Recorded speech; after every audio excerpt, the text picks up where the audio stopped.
Today, I will be doing my informative speech on long-term effects of concussions. My specific purpose is to inform the audience about the long-term effects of concussions on NFL players. I dare you to say that everyone has heard of concussions or has seen the movie with Will Smith, the movie Concussion. I imagine that none of them have happened the same way, but each has shared similar effects after suffering one. Have you ever wondered what a concussion is, or what long-term effects they have, or what preventive measures are being implemented to protect NFL players? I'm going to tell you first about what a concussion is. Secondly, I will share the possibilities of getting a concussion in NFL. And then thirdly, I will explain the long-term effects concussions have on NFL players. And lastly, I will let you know the preventive measures that the NFL has taken to protect them. First, I'm going to go into detail about what a concussion is. A concussion is a type of traumatic brain injury, or a TBI, caused by a bump, blow, or jolt to the head, or by a hit to the body that causes head and brain to move rapidly back and forth. TBI is traumatic brain injury. It's when rapid movement causes chemical and metabolic changes within the brain cells, making it more difficult for cells to function and communicate. Symptoms range from mild to severe and can last for hours, days, weeks, or even months. Common signs and symptoms include a headache, temporary loss of consciousness, and memory loss, to name a few.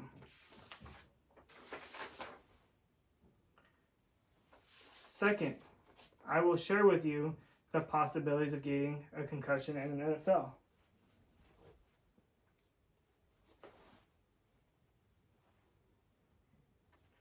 There are 32 teams and 53 players per team, for a total of 1,696 players.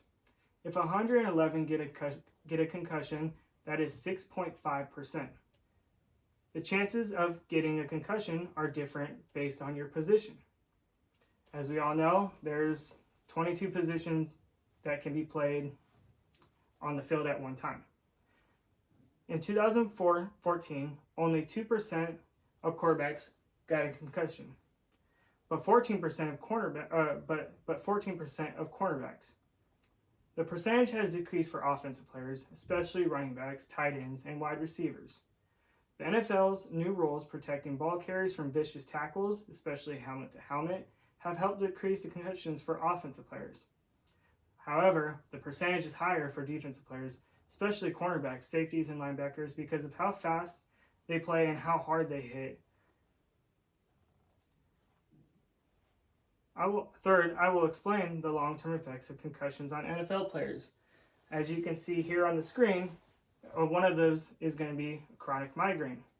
Long-term complications from concussions can be also fuzzy thinking, forgetfulness, seizures, early onset of Alzheimer's, and depression, often leading to suicidal thoughts. Andre Waters, a safety with the Philadelphia Eagles, known for punishing tackles, actually shot himself at the age of 44, a few years after retiring from the NFL. When he had got his brain examined, studies showed his brain tissue, and examiners studied his brain tissue and found it was like that of an 85-year-old dementia patient. Other studies have found that 76 of 79 brains of decreased NFL players also showed the signs of the same degeneration.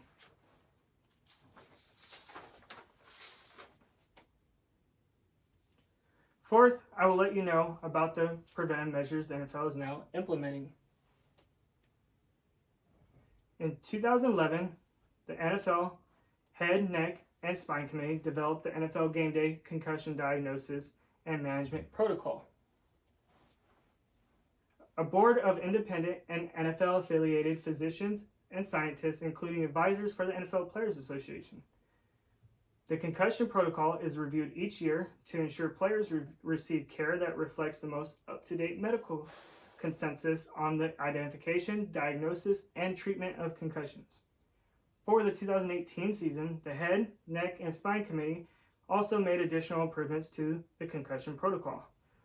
Required an evaluation for all players demonstrating gross motor instability. Examples of that would be stumbling or falling to the ground when trying to stand, to determine the cause of the instability.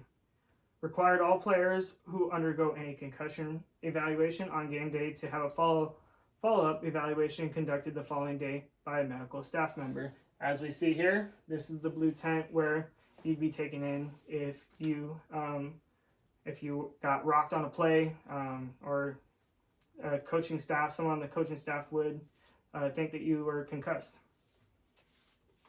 With all that being said, we often do not think about these things when watching NFL games, but these players put their lives on the line for each practice and game they participate in.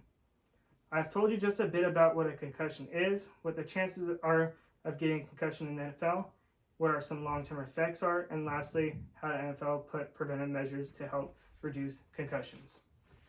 Thank you for watching my video or my speech, and looking forward to any feedback or questions that may come up after watching this. Thank you.